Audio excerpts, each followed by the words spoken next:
Hello. In our last lecture, we are going to see about the Article 14, that is equality before law and equal protection of law. In our this lecture, we are continuing with Article 14. This part is also a part of Article 14. Whenever you are going to write the answer, जेव्हा तुम्ही उत्तर लिहिणार आहात त्यावेळेस तुम्हाला doctrine of reasonable classification सुद्धा लिहायचं आहे. याच्यावर तुम्हाला शॉर्ट नोट येते. कधी कधी हे दोन प्रश्न वेगळे पण विचारले जातात, म्हणजे जसे मार्क्स असतील तसे तुम्हाला हा प्रश्न लिहावा लागणार आहे. तर डॉक्ट्रिन ऑफ रिजनेबल क्लासिफिकेशन हा शब्द आपण मागच्या प्रोटेक्शन ऑफ लॉ मध्ये पाहिलेला होता. सो पाहूया आता डॉक्ट्रिन ऑफ रिजनेबल क्लासिफिकेशन म्हणजे काय. In India the guarantee of equal protection of law is similar to one embodied in the 14th amendment of the American Constitution. हा भारतामध्ये J equal protection of law आहे ते कुठून insert केलेलं आहे तर in the 14th amendment of American Constitution the principle of equal protection of law हे add केलं गेलंय. आता याचा अर्थ काय आहे. Means that persons who are in the like circumstances should be treated equally. जे लोक इक्वल सर्कमस्टन्सेसमध्ये असतात, इक्वल परिस्थितीमध्ये असतात, त्यांना इक्वलीच ट्रीट केलं जावं. Okay. Equal law should be applied to all in the same situation. पहा, इक्वल सर्कमस्टन्सेस, सेम सिच्युएशन्स हे शब्द तुम्हाला लक्षात ठेवायचे आहेत. So equal law should be applied to all in the same situation. As regards the subject matter of legislation, their position is the same. पहा, as regards म्हणजे परिस्थितीनुसार, the subject matter of legislation कायदा काही पण असू दे, कुठला पण असू दे, पण जे लोक इक्वल सर्कमस्टन्सेस मध्ये आहेत, इक्वल परिस्थितीमध्ये आहेत किंवा इक्वल सिच्युएशन्स मध्ये आहेत, त्यांच्यासाठी जो कायदा अप्लाय केला जातो तो कसा असायला पाहिजे. सेम असायला पाहिजे. Okay. There should not be discrimination. Thus the rule is that the like should be treated alike and not that unlike should be treated alike. जे अनलाईक आहेत, मी एक्झाम्पल दिलं तुम्हाला टॅक्सचं, की झोपडपट्टीवाल्यांना आणि बंगलेवाल्यांना इक्वल टॅक्स लावून चालेल का तर नाही. पण सगळेच जण झोपडीत राहतात किंवा सगळेच जण बंगल्यात राहतात, त्यांच्यासाठी त्या सेम सिच्युएशन मध्ये कायदा हा कसा असणार आहे, समान असणार आहे. मग आपण बोलू नाही शकत की डिस्क्रिमिनेशन केलं जातंय तिथे म्हणून. ओके. दस the equal protection of law guaranteed by article 14 means that equal law cannot be applied to those who are unequal. जे अनइक्वल आहेत त्या लोकांसाठी आपण इक्वल कायदा ऍप्लिकेबल करू शकत नाही. आणि आपण कुठून घेतली ही कन्सेप्ट तर 14वी अमेंडमेंट जी झाली अमेरिकन कॉन्स्टिट्यूशन मधून, तिथून आपण ही कन्सेप्ट घेतलेली आहे. So treated in the unequal circumstances would be amount in identically treatment in unequal circumstances should amount to inequalities. पहा, आता आपण पाहिलं की सगळ्यांना एकत्र करायचं आहे, सगळ्यांना एकत्र ठेवायचं आहे, सगळ्यांना एकच कायदा ऍप्लिकेबल करायचा आहे. म्हणजे काय करायचंय नक्की तर जे सेम सिच्युएशन्स मध्ये आहेत, ज्यांची परिस्थिती सारखी आहे, त्या लोकांसाठी इक्वल कायदा ऍप्लिकेबल करायचा आहे. Thus the equal protection of law guaranteed by article 14 means आपल्याकडे पण आर्टिकल 14 नीच काय गॅरंटी केलेली आहे, equal protection of law. So means that equal law can not be applied to those who are unequal. Identical treatment in unequal circumstances would amount to inequalities. So to bring unequals in the mainstream of the society reasonable classification is necessary. पण जे unequals आहेत, ज्यांच्यावर आधीपासून काही problem झाले, ज्यांच्यावर अत्याचार झालेले, ज्यांना मेन स्ट्रीम पासून दूर ठेवण्यात आलेलं आहे, त्यांच्यासाठी थोडे कायदे बदलले गेले तरी काही प्रॉब्लेम येणार नाही. कारण त्यांना मेनस्ट्रीम मध्ये आणण्यासाठी. फॉर एक्झाम्पल आपले ट्रायबल्स आहेत जे जंगलामध्ये फिरतात, त्यांच्यासाठी थोडे कायदे बदलले, किंवा महिला आहेत ज्यांना काही प्रॉब्लेम्स होतात, ज्या काही अत्याचार सहन करतात, त्यांच्यासाठी थोडे कायदे बदलले, किंवा SC पीपल्स आहेत, ST पीपल्स आहेत, यांना मेनस्ट्रीम मध्ये घेऊन येण्यासाठी हे आर्टिकल 14 आहे. आर्टिकल 14 काय सांगतं की equal should be treated equal and unequals should not be treated equal. जे अनइक्वल्स आहेत त्यांना इक्वल ट्रीटमेंट देणं शक्यच होणार नाही, कारण जो कायदा आपल्यासाठी ॲप्लिकेबल आहे, जे आपण शहरात राहतो, मेनस्ट्रीम मध्ये राहतो, चांगला जॉब करतो, तो कायदा आपण ट्रायबलसाठी लागू करू शकतो का? नाही. म्हणजे कायदे कसे आहेत? इक्वल प्रोटेक्शन ऑफ लॉचा अर्थ असा होतो की, किंवा सगळ्यांना ट्रीटमेंट कशी द्यायची आहे? इक्वल द्यायची आहे. पण रिझनेबल क्लासिफिकेशनचा अर्थ असा होतो की तुम्हाला त्यांना मेनस्ट्रीम मध्ये जर घेऊन यायचं असेल तर त्यांच्यासाठी थोडेसे कायदे बदलणं आवश्यक आहे, त्यांच्यासाठी थोडेसे कायदे वेगळे असणं आवश्यक आहे, त्यांच्यासाठी रूल्स अँड रेग्युलेशन्स बदलणं आवश्यक आहे. जर त्यांना ते अप्लाय केलं, जर त्यांना त्या फॅसिलिटीज दिल्या, तर ते लोक मेनस्ट्रीम मध्ये येतील आणि they will become equal to the other peoples. So to bring unequals in the mainstream of the society, reasonable classification is necessary. Reasonable classification हा शब्द वापरलाय, हा महत्वाचा शब्द आहे.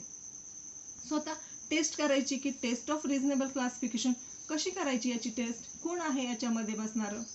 Article 14 permits reasonable classification by the legislature for the purpose of achieving specific ends. आपल्याला specific ends, आपल्याला कुठेतरी पोहोचायचं आहे, आपल्या काहीतरी गोल आहे. कॉन्स्टिट्यूशन मेकर जे होते त्यांनी डोळ्यासमोर उद्दिष्ट ठेवून, गोल ठेवून ही कॉन्स्टिट्यूशनची रचना केलेली आहे. खूप मेहनत केलेली आहे सगळ्यांनी वेगवेगळ्या देशात राहून, वेगवेगळ्या कॉन्स्टिट्यूशनचा अभ्यास करून, प्रत्येकाने वेगवेगळ्या ठिकाणहून फार महत्त्वाचे आर्टिकल्स घेऊन आलेले आहेत, बॉरो केलेले आहेत, आणि ते आपल्या देशाला योग्य अशा परिस्थितीमध्ये बदललेले आहेत. कोणा एकाचं काम नाहीये, हे सगळ्यांची एक मोठी टीम होती आणि सगळेजण काम करत होते त्याच्यावर. सो हे जे आहे हे आपण काय करायचं आहे, तर त्याच्यामध्ये त्यांनी टेस्ट दिली आहे. रिझनेबल क्लासिफिकेशन त्यांचा जो गोल होता, त्यांचा जो उद्देश होता, काही वर्षानंतरचा देश हे जे त्यांचं स्वप्न होतं ते करायचं. अचिव्हिंग स्पेसिफिक एंड्स म्हणजे काय? They want to reach that stage of, त्यांच्या देशाला जो इंग्रजांच्या आधिपत्याखाली होता आणि त्यांच्या देशाला त्यांना कुठंतरी पोहोचवायचं होतं. Means where they have a dream, त्यांनी स्वप्न पाहिलं होतं अशा देशाचं. सो स्पेसिफिक एंड्स म्हणून त्यांनी हे आर्टिकल 14 इथं इन्सर्ट केलेलं आहे. Classification to be reasonable should fulfil the following 2 test. 2 test दिलेले आहेत इथं. Classification must be based on an intelligible differentia which distinguishes person or things that are grouped together from other left out of that group. एक group केलाय intelligible, means ज्यांना सगळं काही आहे, ज्यांच्याकडे सर्व काही आहे, अशा लोकांचा एक ग्रुप केलेला होता.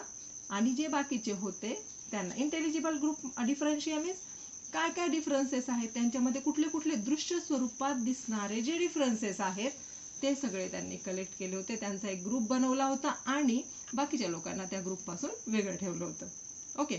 The differentia must have some rational relation. त्या डिफरन्स शोधण्यामध्ये काहीतरी रॅशनल रिलेशन्स पाहिजे होते. To be object sought to be achieved by the act. आणि ऍक्टला जे अचीव करायचं होतं ते सॉर्ट आउट व्हायला पाहिजे होतं. असे 2 ग्रुप केले होते. What is necessary here is that there must be substantial basis for making the classification. काहीतरी सबस्टॅन्शियल म्हणजे दृश्य स्वरूपात आपल्याला, काहीतरी भरीव स्वरूपात आपल्याला डिफरन्शिया दिसला पाहिजे. There should be nexus between basis of classification and the object of the statute. Nexus म्हणजे relation. There should be relation. कायदा आणि क्लासिफिकेशन, बेसिस ऑफ क्लासिफिकेशन यांच्यामध्ये काहीतरी रिलेशन असलं पाहिजे. अंडर कन्सिडरेशन, त्यांच्यामध्ये काय नातं आहे ते कन्सिडर केलं आहे. पहा, आर्टिकल 14चा मीनिंग हे फार व्हास्ट आहे, एवढा छोटासा मीनिंग नाहीये त्याचं. In other words, there must be some rational nexus between the basis of classification and the object intended to be achieved. Classification आणि उद्देश, ऑब्जेक्ट काय ऑब्जेक्ट करायचं होतं, काय उद्देश होता, यांच्यामध्ये सुद्धा काहीतरी रिलेशन असायला पाहिजे. Supreme Court in many cases defined certain principles of reasonable classification.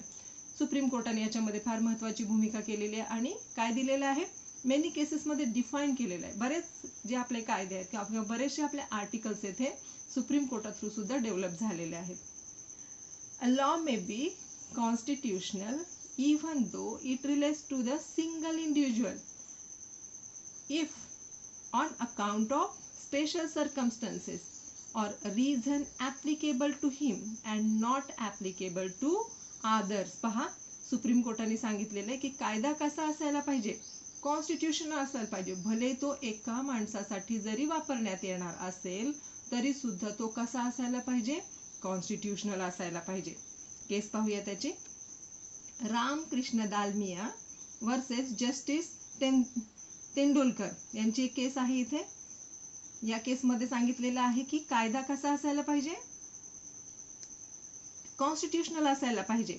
आणि कॉन्स्टिट्यूशनल असल्यानंतर तो ऍप्लिकेबल भले एका माणसासाठी केला जावा, पण त्यांनी कॉन्स्टिट्यूशनचे जे दायरे दिलेले आहेत, जे रूल्स अँड रेग्युलेशन्स दिले, त्याचं कुठेही व्हायलेशन होता कामा नये. दुसरा केस आहे, the classification made by legislature need not be scientific perfect or logical complete. कुठल्या केसमध्ये सांगितलंय, Kedarnath versus state of West Bengal या 1953च्या केसमध्ये सांगितलेलं आहे की क्लासिफिकेशन हे कसं असायला पाहिजे, मेड बाय द लेजिस्लेचर, कायद्यानेच बनवलेलं असलं पाहिजे. अगदी सायंटिफिकली परफेक्ट म्हणजे अगदी तुम्ही पट्टीने रेग आखून, अगदी चौकोन आखून असे कायदे ॲप्लिकेबल करू शकत नाही, किंवा ते फार लॉजिकली कम्प्लीटच असतील असंही नाही. ओके. त्याच्यानंतर तिसरं, the classification may be made on different basis such as geographical according to the object or occupation or the like. Classification हे जॉग्राफिकल बेसिस वर पण केलेलं आहे, कारण जॉग्राफिकल बेसिसनुसार लोकांची परिस्थिती बदलत जाते, लोकांच्यावर जे प्रॉब्लेम्स असतात ते बदलत जातात, त्यांचं राहणीमान वेगळं असतं, त्यांना मिळणाऱ्या फॅसिलिटीज वेगळ्या असतात. हे सगळं काय बेसिस ऑफ जॉग्राफिकल याच्यावर केलेलं आहे. आता आपण बेसिस ऑफ क्लासिफिकेशन पाहूया डिटेलमध्ये.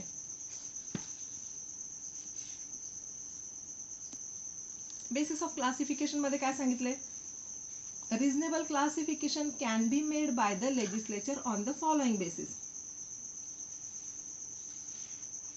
पहिला आहे geographical basis. The words within the territory of India used under Article 14 does not mean that there must be a uniform law throughout the country. Article 14 ने जे सांगितलेलं आहे त्याच्यानुसार सगळीकडे एकच कायदा ॲप्लिकेबल होणार नाही. A law may be applicable to one state and not to the other. एका स्टेटसाठी जो कायदा आहे तो दुसऱ्यासाठी ॲप्लिकेबल होईलच असं नाही. The classification may be therefore properly made on geographical basis.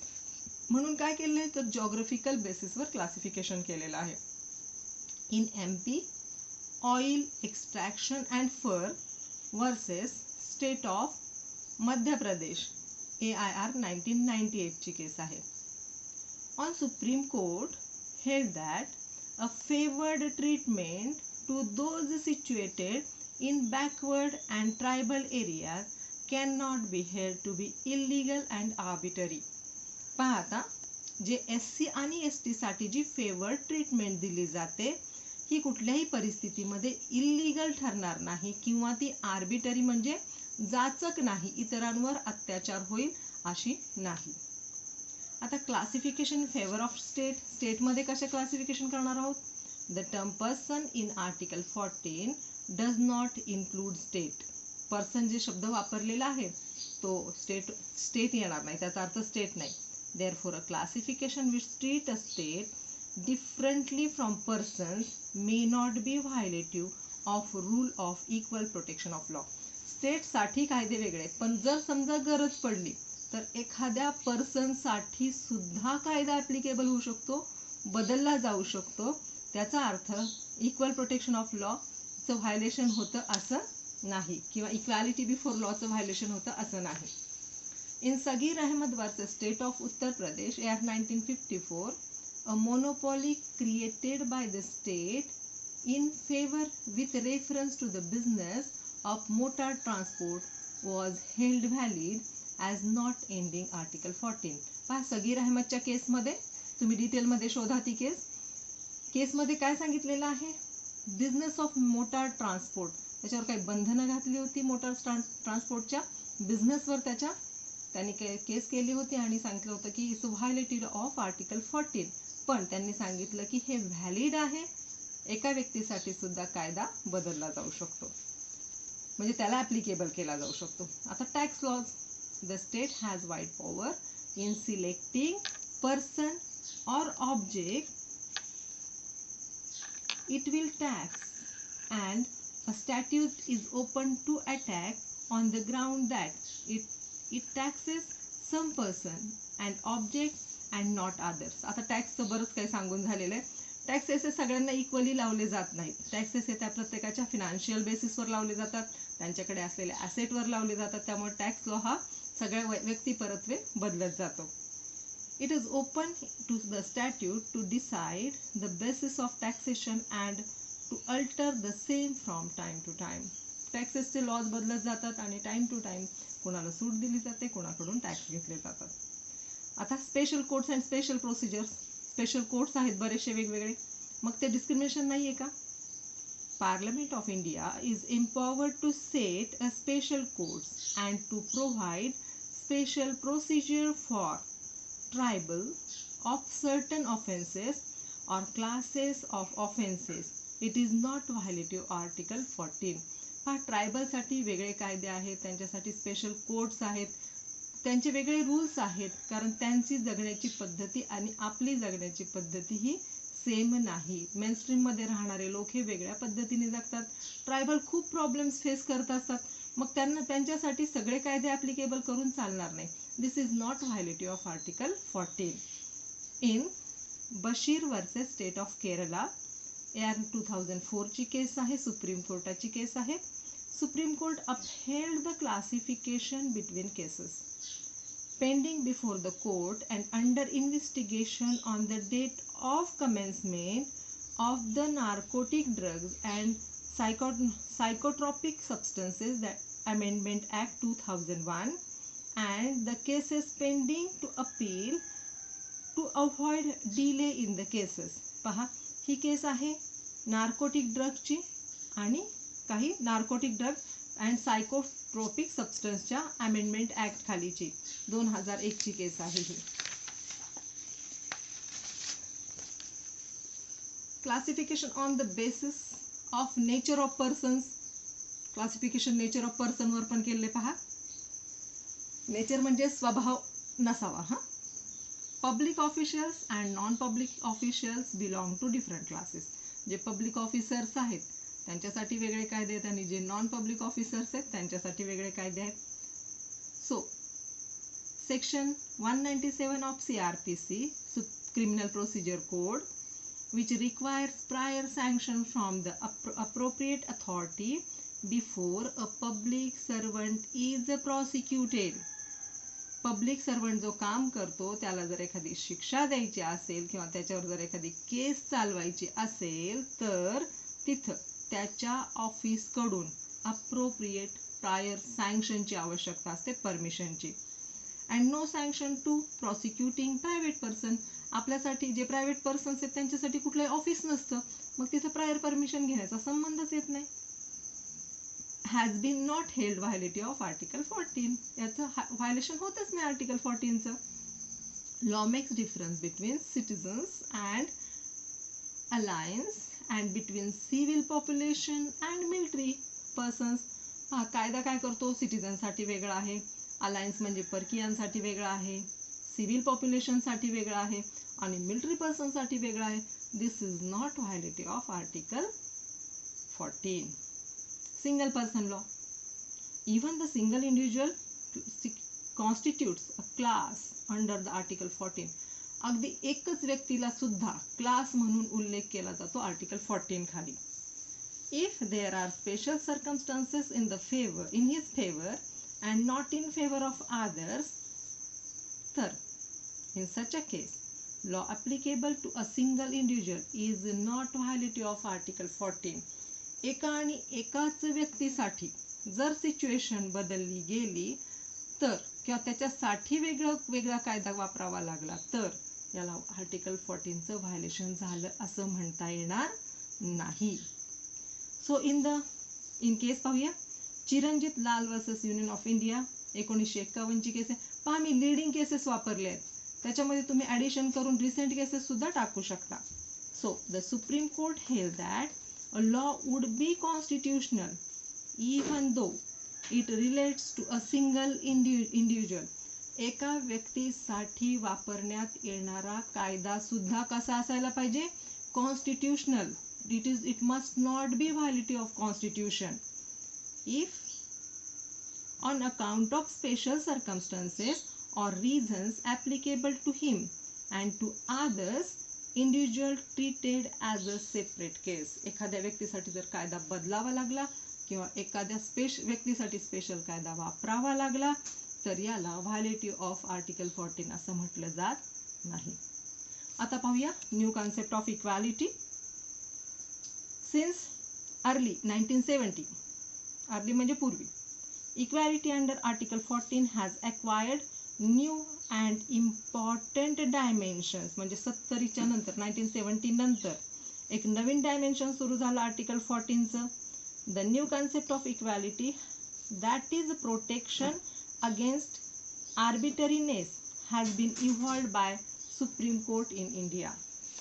पाहता इन E.P. रोयप्पा ही केस महत्त्वाची आहे, वर्सेस स्टेट ऑफ तामिळनाडू या 1978ची केस आहे, सुप्रीम कोर्टाची केस आहे.